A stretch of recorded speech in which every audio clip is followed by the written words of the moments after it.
Pembahasan tentang 2, 3, dan 4, kemudian nanti setelahnya fa in khiftum alla ta'dilu, ini ayat 3 ini kalau Imam Qurtubi ada 14 poin ya Bu. Waktunya tinggal 10 menit.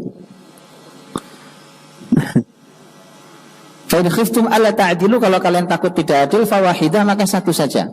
Au ma malakat aimanukum, atau budak-budak kalian. Saya ingin dirahmati Allah mendudukkan ayat ini sesuai dengan kemuliaannya.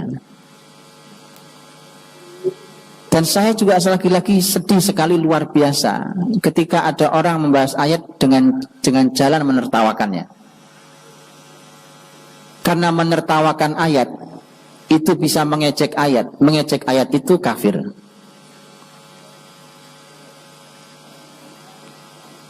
Kulla tastahzi'u qad kafartum ba'da iman. Kulla ta'tadiru qad kafartum ba'da imanikum. Abillahi wa ayatihi wa rasulihi kuntum tastahzi'un. Kulla ta'tadiru qad kafartum ba'da imanikum. Apakah kalian mengejek, mengolok-olok Allah, Rasulnya, dan ayat-ayatnya? Sungguh kalian telah kafir setelah iman kalian. Orang-orang yang membahas ayat dengan jalan mengolok-olok itu, maka sampai pada tingkat kafir. Kalau dia mengolok-oloknya itu. Karenanya dibahaslah dengan cara yang ilmiah, bahaslah yang baik. Saya kemarin sudah sampaikan ke ibu-ibu, An-Nisa ini isinya apa sih? Isinya adalah untuk memberikan perlindungan hak, terutama pada wanita. Betul? Ayat ini sama. Ini bicara tentang wanita. Justru ayat ini Allah ingin sekali memberikan perlindungan hak terhadap wanita. Di mana haknya, Pak? Dan di sini kok malah disuruh poligami, tidak ada perempuan yang mau dipoligami. Di mana hak kami? Ini hak. Ini sinilah. Justru ayat ini tetap dalam frame bahwa dia untuk melindungi hak-hak orang-orang yang lemah, dan di antaranya adalah wanita. Gimana perlindungannya nanti kita bahas. Maka pembahasan tentang poligami ini, yang ini adalah bagian dari syariat Islam, bagian dari aturan dalam Islam. Aturan syariat ini tidak ada yang tidak mencahayai, tidak ada yang tidak membahagiakan, tidak ada yang bukan solusi. Syariat ini pasti mencahayai, membahagiakan, dan solusi. Termasuk pembahasan ini. Hanya saja kita keburu membahasnya dengan emosi. Itu kesalahannya. Karena emosi itu juga dipancing oleh para ustadz-ustadzahnya. Nah, itu salah ustadz-ustadzahnya. Tidak didudukkan dulu ayatnya. Dudukkan dulu ayatnya, akan saya dudukkan di sini nanti. Mudah-mudahan cukup waktunya, mudah-mudahan singkat. Sehingga yang terjadi adalah setiap membaca ayat jadi guyonan. Cuma jadi guyonan, jadi bercanda aja. Ya, sekarang tidak hati-hati dengan itu semua. 2, 3, 4, kalau tidak bisa adil maka 1. Pahami dengan baik ayat ini. Dan poligami itu bukan pertama kali, itu tidak dimulainya dari syariat Nabi Muhammad. Nabi sebelumnya juga sama. Nabi-nabi sebelumnya juga begitu. Dan itu diakui oleh Injil sendiri. Jadi kenapa kalau bicara tentang poligami cuma Islam yang dituduh hari ini? Betul kan? Itu, dan sayangnya musliminnya juga sama, terbawa emosi itu sama. Enggak cerdasnya juga sama. Padahal itu jebakan dari orang-orang kafir. Tanyakan kepada Injil hari ini yang dipakai oleh orang Kristen. Berapa istrinya Nabi Sulaiman? Solomon. Mereka bilang Solomon. Berapa istrinya? Berapa istrinya David? Berapa istrinya? Kenapa Nabi Muhammad? Nabi Muhammad cuma 11 istrinya. Bandingkan dengan Nabi Sulaiman, berapa istrinya? Kenapa muslimin tiba-tiba tidak cerdas? Dan kemudian ridho tertuduh, akhirnya dia tuduh sendiri agamanya sendiri. Ayo yang cerdas, Pak. Ayo yang cerdas, Pak. Ibu-ibu boleh lihat relief. Tahu relief ya? Relief di candi-candi di... Nanti lihat, raja berapa istrinya? Bukan satu, bukan dua. Ini istrinya Pak, ada sekian. Ini selir ini. Raja-raja juga sama. Jadi bukan hanya syariat Islam ini yang bicara itu. Bahkan sampai di negeri ini bukan? Sampai di negeri ini. Raja bahkan bukan cuma punya istri, tapi punya selir. Tahu selir? Iya. Kalau yang saya pahami, selir bukan istri. Yang saya pahami, wallahualam. Apakah dia budak? Wallahualam, saya juga tidak tahu.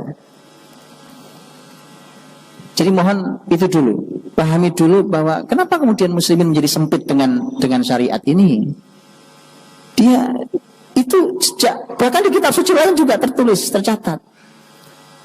Bahkan di dalam budaya, dalam bangsa, dalam suku juga sangat biasa. Sangat biasa. Ketika Islam hadir ini pasti karena ada dalam surat An-Nisa, Islam sedang ingin melindungi perempuan. Di mana letak perlindungannya? Letak perlindungannya adalah Islam mengatur dan membatasi. Karena dulu mereka berpoligami tanpa aturan dan tanpa batas. Hanya Islam yang memberikan aturan ini, diatur dan dibatasi. Itu perlindungan yang luar biasa buat wanita. Terus kenapa nggak satu aja Pak? Kalau perlindungan sekalian kan maksimal satu saja. Hadirin dirahmati Allah. Kalau itu jawabannya banyak. Bumi ini Allah yang ciptakan, Allah lebih tahu tentang bumi dan perputarannya. Allah yang ciptakan laki dan perempuan, Allah lebih tahu tentang laki dan perempuan. Perempuan itu Allah ciptakan. Bahkan ini ada penelitiannya di Inggris, Bang. Ada penelitiannya. Bahwa perempuan itu memang ternyata secara natural itu cenderung kepada monogami, pernikahan satu. Sehingga poliandri itu sebenarnya hanya ada di dalam wayang India. Wayang India. Begitu masuk ke Indonesia oleh wali diubah. Oleh wali diubah karena di cerita wayang itu aslinya ada poliandri. Bapak Ibu tahu, saya cerita wayang sedikit ya.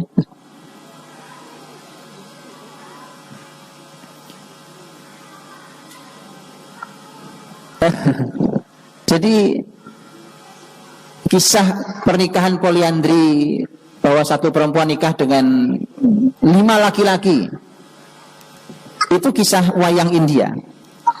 Begitu masuk ke Nusantara ini oleh para wali kan diubah, sehingga akhirnya dia tidak lagi istri 5 orang, tetapi istri 1 orang yang paling tua, karena tidak sesuai dengan Islam. Dan secara fitrah memang tidak mungkin, secara fitrah karena wanita itu yang menampungnya, karena dia yang punya rahim. Laki-laki yang mengirimkan dan perempuan yang menampungnya itu, maka ini satu rahimnya.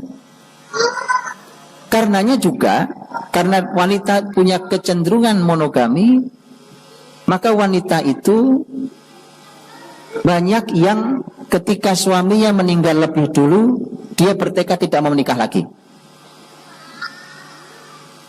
Dan bahkan itu salah satu jawaban mengapa Allah sediakan bidadari bagi laki-laki di surga, tapi tidak disediakan apa namanya?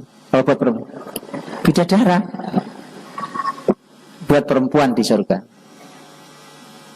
Karena ini hanya kelanjutan dari kesucian wanita di dunia. Wanita di dunia tidak mau punya laki-laki lebih dari 1. Itu fitrah wanita. Sekali lagi, bahkan ada banyak orang wanita yang ketika suaminya meninggal, dia tidak mau menikah lagi.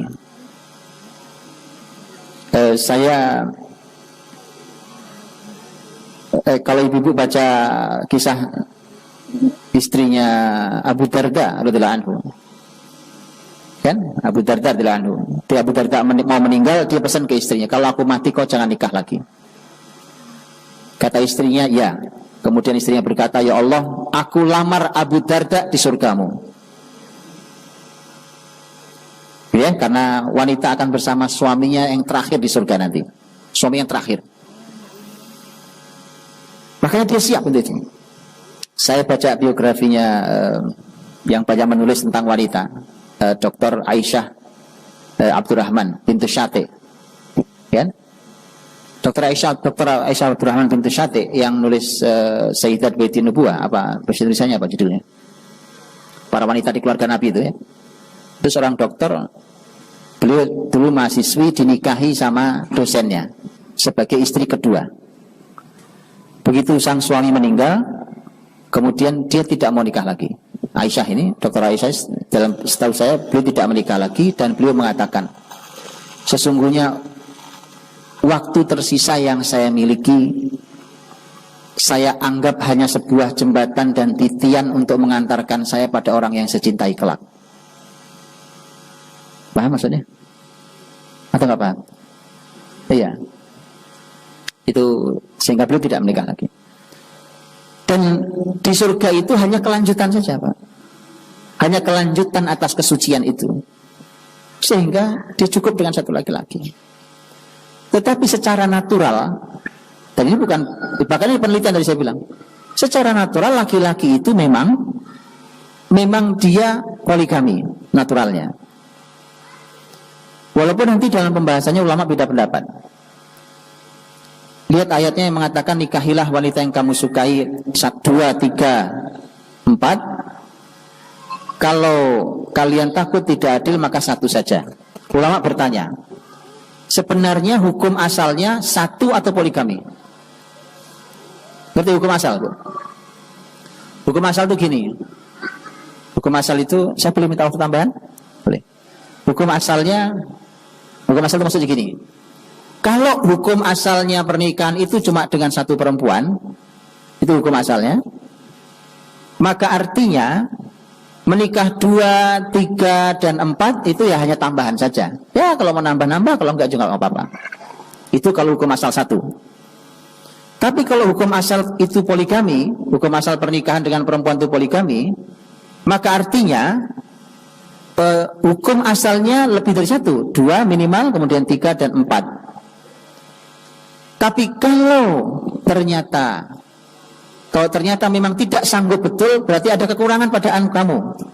Pada dirimu wahai laki-laki ada kekurangan. Nah kalau ada kekurangan begitu ya 1 saja.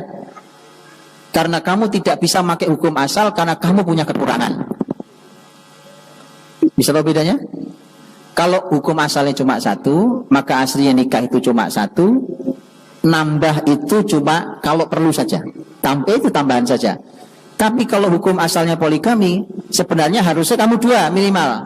Tapi karena kamu punya masalah, apapun itu kekurangannya, umpamanya, maka 1 saja. Itu karena kekurangan kamu. Ulama berbeda pendapat. Jadi sebenarnya hukum asalnya yang mana? Kalau hukum asalnya 2, berarti memang Allah hadirkan di diri laki-laki. Aslinya memang dia cenderung poligami 2, 3, 4. Kalau hukum asalnya 1, pasti secara fitrah laki-laki pasti dia lebih suka 1 dan tidak suka 2 dan 3 dan 4. Nah zaman begini sekarang ini, Bu, ibu-ibu, zaman sekarang ini, ketika mencoba menutup fitrah laki-laki, yang terjadi kerusakan. Memang istrinya 1 yang di rumah. Yang di luar malah tidak dia nikahi, pelacuran, perzinahan, segala macam kan. Karena mencoba menutup fitrah itu. Dan itu seminimal-minimalnya adalah dengerinlah, ngupinglah bapak-bapak kalau lagi ngomong itu. Ya kan? Nggak jauh yang diomongin. Nggak jauh yang diomongin, ngomongin tentang poligami, istri nikah lagi, apa segala nikah lagi dengan istri yang lain, apa segala macam. Makanya 2, 3, dan 4 walaupun beda pendapat sekali lagi. Jadi sebenarnya asalnya mana? Apakah kata fa in khiftum alla ta'dilu fawahida? Kalau kalian takut tidak adil maka 1 saja. Apakah asli artinya sebenarnya 2, 3, dan 4? Tapi kalau takut ya turun. Berarti pokok asalnya, hukum asalnya berarti poligami. Atau sebenarnya hukum asalnya adalah 1, hukum asalnya 1, ya kan? kalau kalian berani adil, maka kalian boleh 2, 3, dan 4. Di situ terjadi perbedaan pendapat ulama. Tapi, ada tapi, Pak. Abdullah bin Abbas radhiyallahu anhuma, orang paling ahli tafsir di umat ini, beliau yang mengatakan bahwa orang terbaik di umat ini adalah yang paling banyak istrinya. Saya ulangi kalimatnya, tolong dicatat dengan baik. Abdullah bin Abbas radhiyallahu anhuma, kalau nggak dicatat dihafal, karena hafalan lebih bagus daripada catatan. Kalau tidak mau terus gimana ini ya? Saya harus mengeluarkan kalimat siapa? Ini kalimat orang terbaik, Pak. Nah, Abdullah bin Abbas, kita bahas tafsir, beliau paling ahli dalam masalah tafsir. Orang terbaik di umat ini adalah yang paling banyak istrinya. Karena itu adalah Rasul SAW. Rasul istri paling banyak di antara semua sahabat. Dan itu orang terbaik. Sampai Abdullah bin Abbas mengukur kebaikan itu dengan jumlah istri. Hanya saja umat Muhammad dibatasi menjadi maksimal hanya 4. Lifankihu ma taba lakum minan nisa'i mathna wa thulatha wa ruba'. Ada poin tentang huruf ma yang menunjukkan kualitas wanita yang mau dinikahi. Ya. Kemudian pembahasan masna 2, wa thulatha wa ruba'. Masna itu bukan 2 arti sebenarnya. Karena kalau di terjemahan itu bunyinya mana? Terjemahan itu 2, 3 atau 4. Kalau secara bahasa tidak, lihatin. Masna 2, wa itu dan, wa itu dan sulasa dan 3, wa ruba dan 4. 2 dan 3 dan 4 jadi berapa? Ini kan 2. Kan bukan atau. Kalau atau itu au. Kalau au itu atau, Bu. Kalau au itu atau, tapi ini dan. Kalau dan itu digabung. Kalau atau itu milih 2 atau 3 atau 4. Paham? Tapi ini wa itu dan. 2, 3, 4 berapa kalau digabung? Jadi berapa yang diizinkan di umat ini? Ini fikih mana ini? Sesat semua ini jadinya.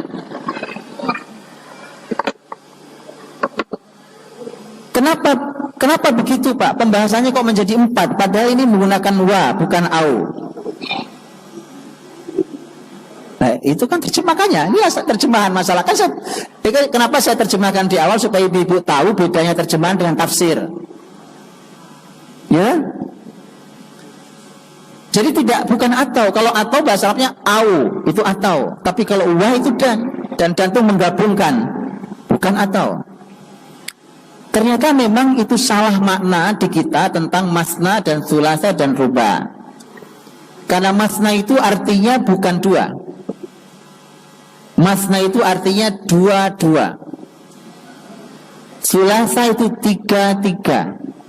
Ruba itu artinya 4. Nah kalau gitu tak berapa sekarang? Ini lebih sesat lagi tafsirnya kalau gini. Lebih sesat lagi, 18 tadinya nih. Bukan, Bu, maksud 2, 3, 4 itu bukan angka. Itu bukan angka. Gini contohnya, ini supaya mudah memahami. Ini ibu kumpul sekian banyak orang nih, di bawah ada perpustakaan. Saya bilang, ibu-ibu semuanya tolong turun ke perpustakaan. Ibu-ibu ambil buku 2. Ambil buku 2. Maka semua ibu-ibu, semua sejumlah umpamanya 100 orang ini hanya boleh ngambil 2 buku. Silahkan diskusi 2 bukunya apa yang mau diambil. Jadi rame-rame berserikat dalam 2 buku, bersama dalam 2 buku. Kalau saya katakan ibu-ibu, silahkan turun ke bawah, ambil buku 2. Ngerti maksudnya? Ngerti bedanya? Atau saya bilang, ambil 3. Ngerti maksudnya?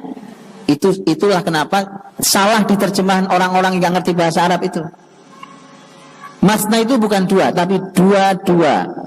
Sulasa 3. Ruba 4. Ngerti? Jadi silakan kaum laki-laki kalian boleh pilih. Mau silakan mau ambil dua-dua masing-masing kalian atau ambil tiga-tiga atau empat-empat. Ya, itu masna wa thulatsa wa ruba'. Maka fankihu ma tabalakum minan nisa'i masna wa thulatsa wa ruba'. Lihat tuh. Sayangnya juga pembahasan kita juga berhenti sampai wahidah. Fa in khiftum alla ta'dilu fa wahidah. Kalau kalian takut tidak bisa adil, maka nikahilah satu. Kenapa nggak dilanjutkan? Masih ada pembahasan. Au ma malakat aimanukum. Atau kalian boleh ambil budak-budak wanita kalian. Jangan nikah poligami, jadi jangan menikah lebih dari satu. Kalau karena kalian takut tidak adil, tapi silahkan nikah dengan satu istri, sisanya ambil dari budak-budak wanita. Lo podo wae, Bu. Makanya karena ngaji kita ini gak adil, Bu. Kita berhenti baca dari sampai di fawahidah, tidak dilanjutkan. Betul kan?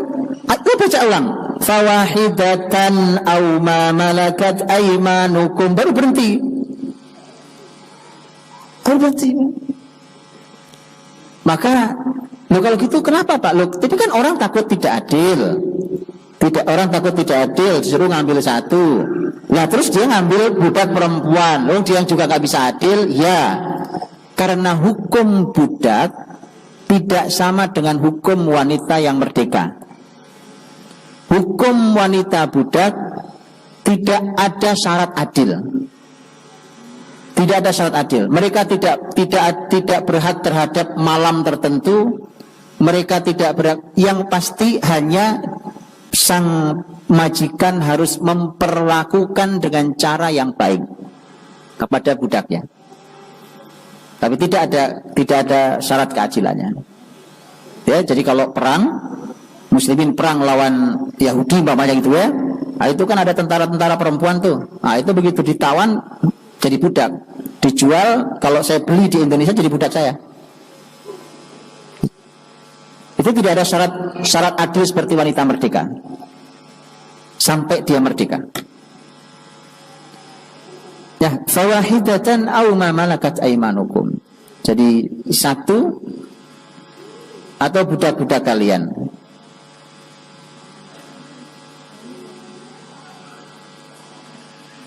Ini dirahmati Allah Subhanahu wa taala. Kemudian satu lagi yang juga disayangkan, ayat ini dibenturkan dengan ayat 129.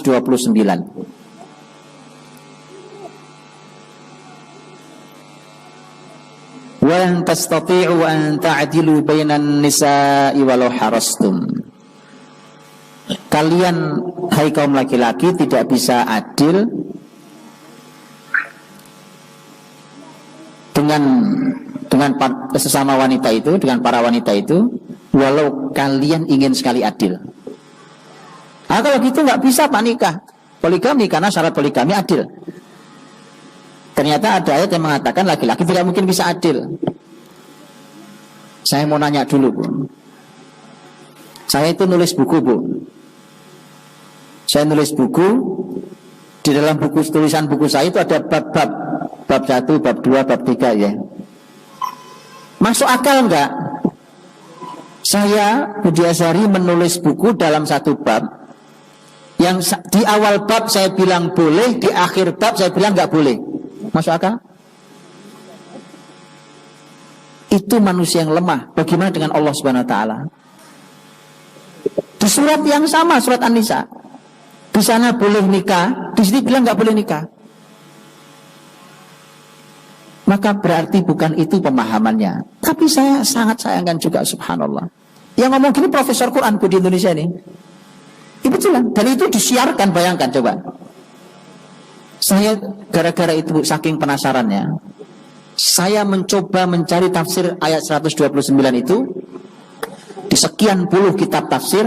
Saya buka sekian puluh kitab tafsir, sampai tafsir sesat saya buka. Ya, karena ada tafsir sesat. Ya, ada tafsir kelompok sesat. Ya. Itu sampai saya buka. Siapa tahu ini beliau ambil dari tafsir itu. Puluhan tafsir saya buka, Bu, untuk tahu ini ayat tafsirnya apa. Ternyata dari tafsir yang benar sampai tafsir yang sesat, tafsirnya sama untuk ayat ini. Saya bilang ini profesor lebih sesat daripada kelompok sesat untuk penafsiran ayat ini. Kenapa? Karena bicaranya pakai emosi, Bu. Tidak, ini ayat. Karena ternyata ayat ini, kalian kaum laki-laki tidak bisa adil itu ternyata dalam urusan hati. Karenanya Nabi Shallallahu Alaihi Wasallam orang yang paling adil itu. Karena Nabi yang mengatakan, kalau saya tidak bisa adil, terus siapa yang bisa adil?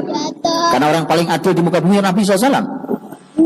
Nabi SAW menyampaikan pernah berdoa, Allahumma la.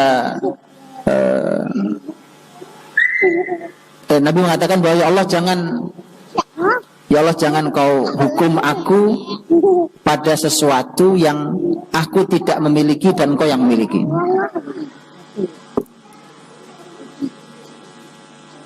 Itu adalah doa Nabi ketika Nabi berdoa tentang istri-istrinya. Karena yang dijelaskan oleh para ulama, maksud berdoa itu adalah urusan hati ini saya tidak kuasai ya Allah. Karena hati manusia itu inna qulubal ibadi baina asabi'ir rahman. Hati hamba itu ada di antara jari-jari Allah yang Maha Rahman.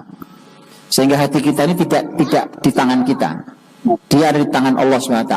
Sehingga dengan itulah maka Nabi berdoa, ya Allah jangan kau hukum aku, ya.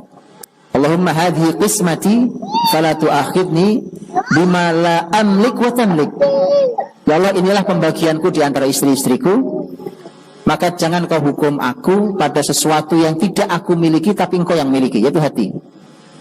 Itu penafsiran dari ayat ini, bahwa ternyata ketidakadilan laki-laki itu pada urusan hatinya. Tapi dalam urusan luarnya, begitu keluar, dia harus sama. Dia harus sama perlakuannya, pembagiannya, kebaikannya, secara keluar sama. Tapi kalau ditanya, maka ketika Nabi ditanya, istri-istrimu itu ya Rasulullah, mana yang paling kau cintai? Kata Nabi, Aisyah. Ada jawabannya, Aisyah. Jadi artinya itu Nabi bilang itu saya tidak sanggup, tidak sanggup. Itu urusan hati, dia hadir di hati. Ya. Baik. Au ma malakat aymanukum dzalika adna alla ta'ulu. Jadi kata Allah, kalau begitu maka kalian kalau takut tidak adil maka ambil satu atau budak-budak wanita kalian yang kalian miliki. Dzalika adna alla ta'ulu, itu membuat kalian lebih dekat alla ta'ulu untuk tidak berbuat zalim. Itu terjemahan pertama. Alla ta'ulu, kata ta'ulu itu artinya zalim. Karena kalau kamu tidak bisa adil, memaksakan nikah lebih dari satu, maka itu akan membuat kamu menjadi orang zalim. Itu satu. Tapi terjemahan kedua, dan yang menarik justru terjemahan kedua ini pendapatnya Imam Syafi'i diantaranya. Nah, ini yang menjadi perbincangan panjang di antara para ulama. Kok sekelas Imam Syafi'i yang ahli ilmu agama dan pakar dalam ilmu bahasa, malah beliau juga menafsirkan dengan tafsir yang kedua ini. Yang ini ditolak oleh banyak ulama. Sampai kemudian akhirnya sebagian ulama ada yang mengatakan nampaknya bisa jadi karena Asy-Syafi'i adalah ahli ilmu agama, ahli ilmu bahasa selain ahli ilmu agama, nampaknya bisa jadi ini adalah bahasa salah satu kaum yang tidak kita ketahui yang tahu Syafi'i. Itu alasan sebagai apa itu terjemahannya? Allah ta'ulu itu terjemahannya adalah agar kalian tidak punya banyak keluarga. Itu lebih dekat agar kalian tidak punya banyak keluarga. Itu terjemahan kedua. Kata ta'ulu dari kata iyal, artinya keluarga. Maksudnya adalah kalau kalian ambil satu atau dari kanan atau budak-budak kalian, itu lebih baik supaya kalian tidak menzalimi, karena kalian memang tidak bisa adil. Tapi yang kedua terjemahannya adalah ambil saja satu itu karena kamu takut tidak adil dan juga budak-budak kalian, supaya kamu tidak punya banyak keluarga. Karena orang tidak adil seperti kamu ini kalau keluarganya banyak nanti malah berantakan semua anak-anaknya. Oh tidak mengerti tentang. Silakan Bu, silakan. Sorry. Terima kasih Ustaz. Pengumuman kepada pemilik mobil plat B1418ERE dan mobil Avanza Silver plat B1233GI dan B1126BRL, mohon kiranya dipindahkan dulu mobilnya karena menghalangi jalan mobil yang lainnya. Terima kasih. Sekali lagi untuk mobil B1418ERE dan mobil B1126BRL. Terima kasih Ustaz. Baik, saya tutup tidak lama setelah ini kita tutup.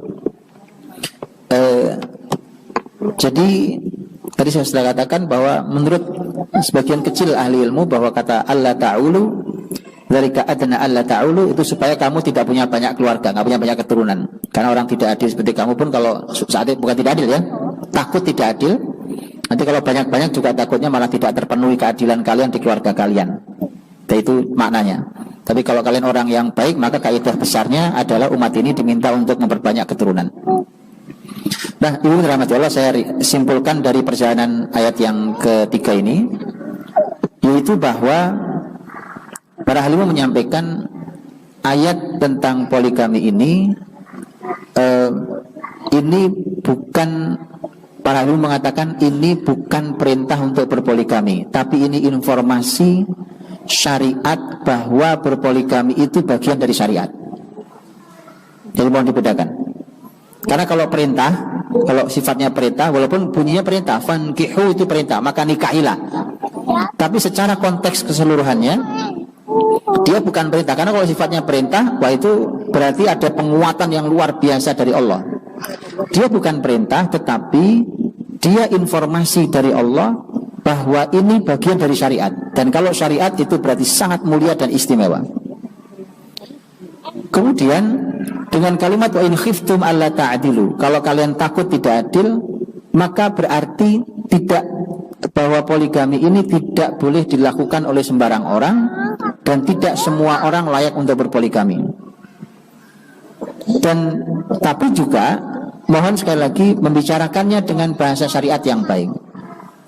Syaratnya memang hanya adil, syaratnya memang hanya adil, tidak ada syarat lain. Bahkan izin pada istri pertama pun tidak ada syaratnya, tidak ada syaratnya. Saya sampai pernah diceramai oleh orang, jadi ceramai oleh seorang anak muda, diceramai tentang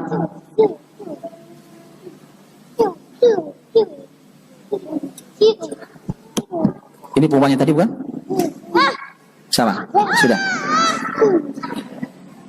Yang mobil, lain lagi, B1418 ERE dan B1233GI. Sudah, baik. Sedikit lagi ya, jadi kesimpulan. Berarti karena ada lain khiftum, ada pengecualian tadi, kalau memang kalian tidak berani, maka itu artinya tidak sembarang orang. Tapi sekali lagi juga pembahasannya tadi, bahwa apalagi kalau pembahasan yang sering didengar, makanya kalau mau poligami itu poligami janda nenek-nenek yang sudah tua, tolong dihentikan bicara itu, Bu. Wallahi tolong dihentikan, itu penghinaan terhadap syariat. Penghinaan terhadap syariat. Saya tahu itu yang menyampaikan para ustazah itu. Betul, beberapa ustazah saya dengar bicara itu penghinaan terhadap syariat ini. Kenapa? Karena dia setelah itu berkata, kan Nabi istrinya tua-tua. Saya bilang subhanallah, belajarlah sirah yang benar. Mana ada istri Nabi yang tua? Nabi tidak pernah menikahi istri tua kecuali Saudah, nenek-nenek, itu pun umur 55 tahun. 55 tahun di sini masih ada yang cantik kok. Coba angkat tangan. Iya kan? Iya, Bu. Itu yang paling tua. Ada yang mengatakan usia baru 55 tahun. Sisanya muda-muda. Ada yang merasa sudah tua, Ummu Salamah. Ummu Salamah merasa sudah tua. Iya, sudah tua karena perbandingannya dengan yang lain. Padahal umur dia baru 37 tahun, ada yang mengatakan 37 tahun. Coba 37 di sini. Masih cantik-cantik. Yang sisanya, Bu, 20 ke bawah.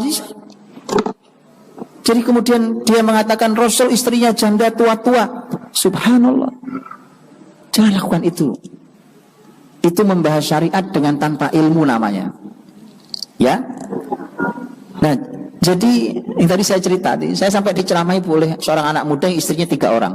Usianya jauh di bawah saya.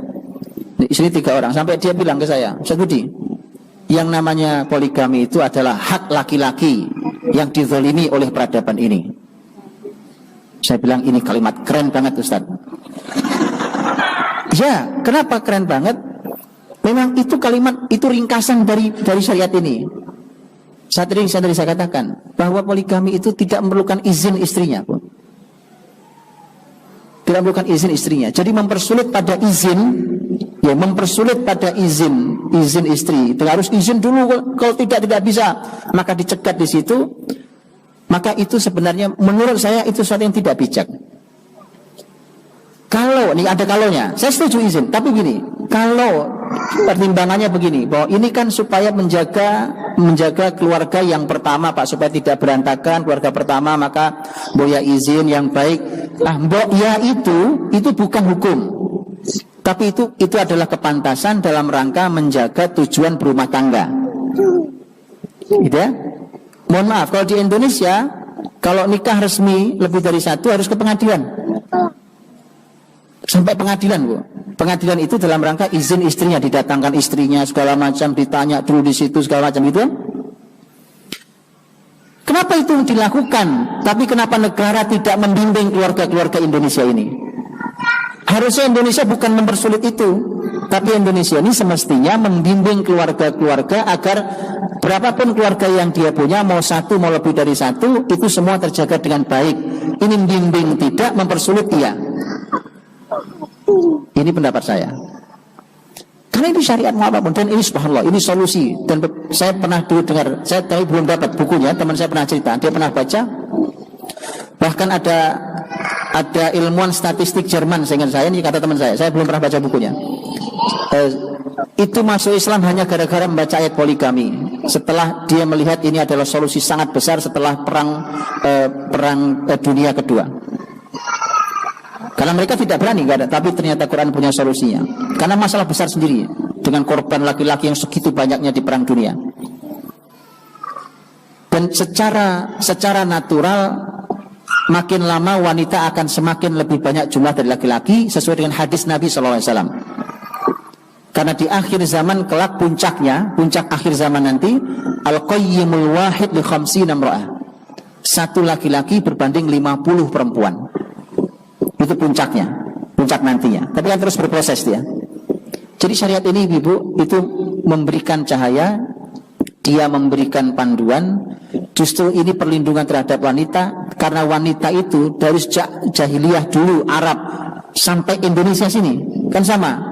Itu orang nikah terserah tanpa aturan, tanpa batas. Oleh Islam dibatasi, diberi aturan, tolong yang adil dan seterusnya.